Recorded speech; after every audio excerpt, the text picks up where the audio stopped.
Hey everybody, I am on my back porch, and how you like this thing? I designed it to keep the snow from filling up my back porch, but we're going to be talking about wind turbines. So let me show you up here. You see that?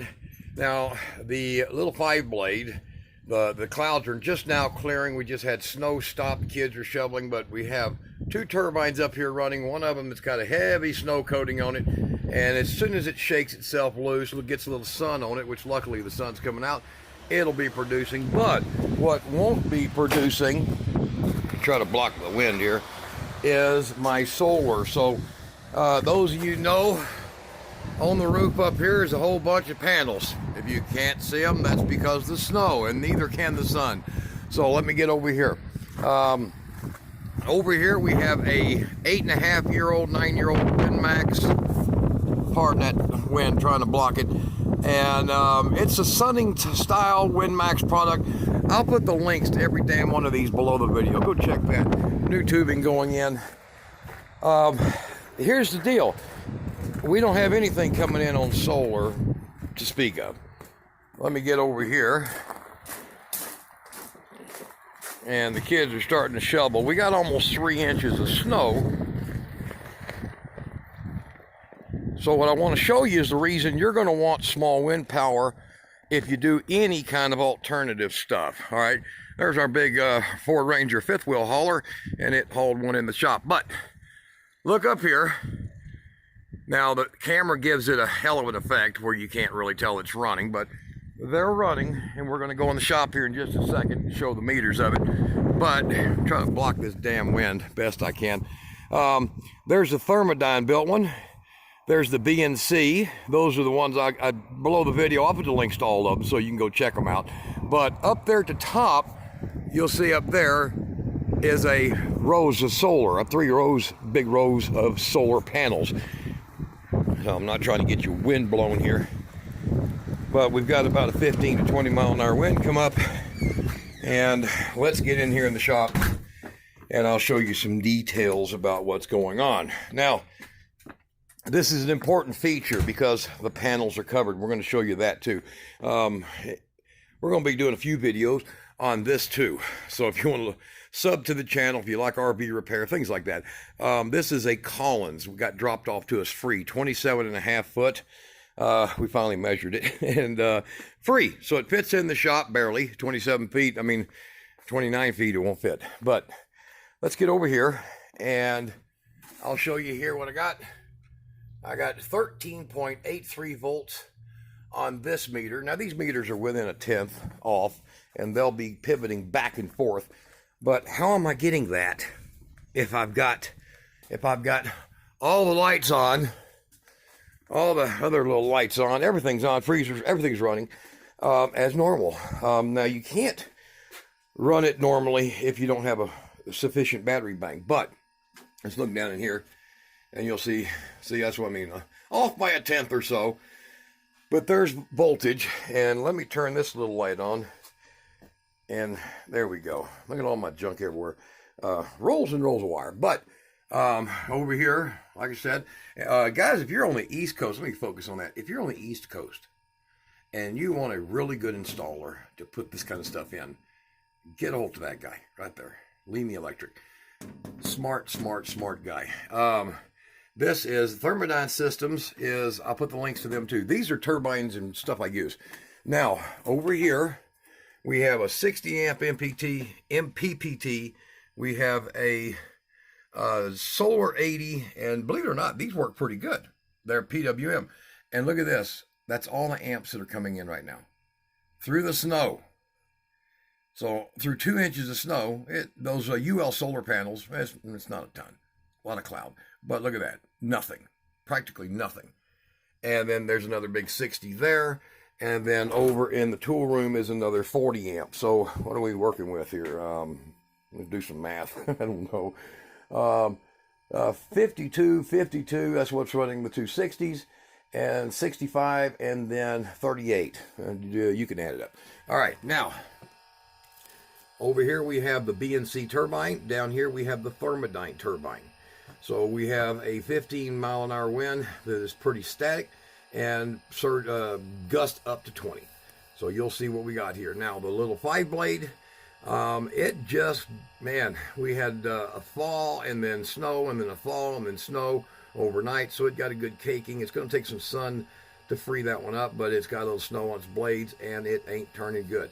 Ain't producing right now, but it will. It'll shake its snow off here pretty soon, as soon as the sun gets a little more stable. Now, here's the big thing. There's a good 20+ mile per hour gust right there. The BNC turbine. That's the one in the middle. And that link below the video will give you all the details you want on it, and they are worth every nickel that you spend. So down here we got, what, 400 watts coming from the Turbine. Now, for me, hand building that turbine, that's a hell of an outcome. He sells whole kits too, but there we go. So you're looking at, 15 to 20 to 30 to 40, and right over there you saw like 60 amps. This is how my system maintains itself. Solar's not going to do it. Solar's not going to do it. Look up here. Look up here. Nothing. Those 260s, I mean, look, just look at that. Just barely. Ain't even an amp. That needle's just barely above it. And it's being done because of the wind turbines. So you'll see over here, we're going to be replacing the water heater on this thing. All kinds of miscellaneous. Oh, that's another thing. If you guys, I don't like getting off subject. I got a lot of subscribers. Y'all like a lot of crap I do. So let me give you this. If you fire up your heater and it howls, or it's not putting out, or it continues to shut off, they have a thermal switch in them, over temp. Go outside and look. Look at this guy's stuff. You see that? And it's not hard. Take your screws out, and you can just use regular residential caulk putting it back. Just make sure that you clean it up and don't get it excess and don't get it on the tubes themselves, and you'll be fine. But look at this. So if you have an RV, now a lot of people with tiny homes, off-grid cabins, the best heaters in the world are RV heaters because they're highly efficient, because they have to be. They're only carrying a small tank in the RV. Now, this is shockingly, you can heat a whole house with a couple of RV heaters. 35,000 BTU RV heaters piped into your ductwork will cut your heating cost, of course, if you're LPG, but will cut it drastically. Here's a set of batteries. And you would think, most people would think, these are for this thing over here. But if you don't keep the batteries premium, you keep letting them drop to 11 volts, what happens to you is your batteries lose their lifespan. Every time that gravity of that acid gets to that point, it starts losing and putting sulfur on the plates, and it shorts them out. They fail, they go bad.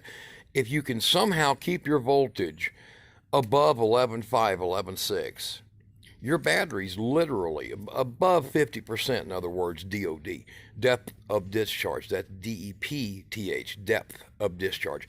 You have to do that because I can take this so-called 2-year battery. Now, this battery here will last 4 or 5 years, but I can take this battery and get 7 years out of it if I have care for the water, care for the liquids, and even if you have lithium batteries, if you don't keep that lithium battery at 40% or higher, it's not going to last.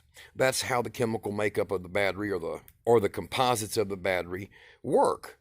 So it's the electrons, and if you don't keep it active, they degrade. And I just want to give you all that. It's important information that to make these things last a very long time. So say you're like, I got 12 of these batteries. And if you're a small off-grid cabin, 12 of these is a good power system. If you're an RV and you want to do, 6 or 8 of these, it's a good system. These will work fine. They're $100. They're made by not sure, I think it's, I think the ones that are the ribs are Exides, and the ones that are flat surfaced are Joxn Controls, which are garbage. In most cases, Joxn Controls sucks, but this battery is a pretty good battery. Now, the big deal is when you consider that you're going to put a couple of wind turbines, you know that you're going to be in a snowfall, or you know you're going to be in a storm, or they're not going to be getting a lot of solar. You'll shut some power things off, conserve, and keep those batteries hot. And it's an important thing. That's the reason I use my wind turbines. Now, the rest of you guys, like right in here, we're using that little bitty tiny battery. I restored that with that little battery charger. It was dead. I restored that using that pulse modulator thing. Look up here somewhere. I don't know. Look at the end of the video. I'll put a link to that little charger. That thing works. This was dead. This little old battery here, hell, it's 7 years old. A tractor battery, and came back to life. But using that pulse thing. But here you go, guys. Take care of your batteries. They'll take care of you. So if you got $1,000 worth of batteries, $2,000 worth of batteries, what the hell's a $300 wind turbine, or $400 wind turbine, compared to replacing those batteries in 2 years versus 7 or 8? Yeah, that's the idea. All right, y'all be good.